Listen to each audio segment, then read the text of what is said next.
मंडळी, स्टार प्रवाहावरील लोकप्रिय मन धागा धागा जोडते नवा या मालिकेत आनंदी आणि सार्थक यांचा घटस्फोट दाखवण्यात येणार, यामुळे प्रेक्षक मालिकेवर चांगलेच वैतागले होते.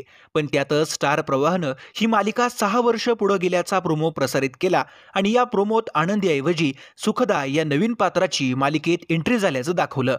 मात्र या प्रोमोत आनंदी कुठेही दिसली नाही, त्यामुळे प्रेक्षकांनी प्रचंड संताप व्यक्त केला. 6 वर्षानंतर आनंदी कुठे गेली? आनंदीचा मृत्यू झालाय का? आनंदी सोडून गेली वाटतं. सार्थक आणि आनंदीची जोडी छान होती, अशा बऱ्याच कमेंट करत प्रेक्षकांनी संताप व्यक्त केला आहे. प्रोमो बघितल्यानंतर प्रेक्षकांनी मालिकेत नवीन एंट्री झालेली सुखदा म्हणजेच अभिनेत्री मयुरी देशमुख हीच आनंदी असल्याचं समजलं. तर काहींच्या मते आनंदीनं मालिका सोडल्यामुळं मालिकेत या नवीन अभिनेत्रीची एंट्री दाखवली आहे. तर काहींच्या मते आनंदीनं लग्नासाठी मालिका सोडली आहे. तसेच आनंदी बिग बॉस मराठीमध्ये झळकणार असल्यामुळं तिनं ही मालिका सोडली आहे. आनंदी म्हणजेच दिव्यानं लग्नासाठी किंवा बिग बॉस मराठीमध्ये झळकण्यासाठी ही मालिका सोडली असल्याची शक्यता नाकारता येत नाही.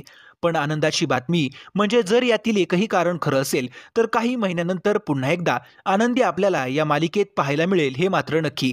त्यामुळे मंडळी, मालिकेत आलेला हा ट्विस्ट तुम्हाला कसा वाटला? तुम्ही या मालिकेतील आनंदीला मिस कराल का? आनंदीशिवाय तुम्ही ही मालिका पाहाल का? ते कमेंट करून नक्की कळवा आणि मालिका विश्वातील बातम्यांसाठी चॅनल सबस्क्राईब करायला विसरू नका.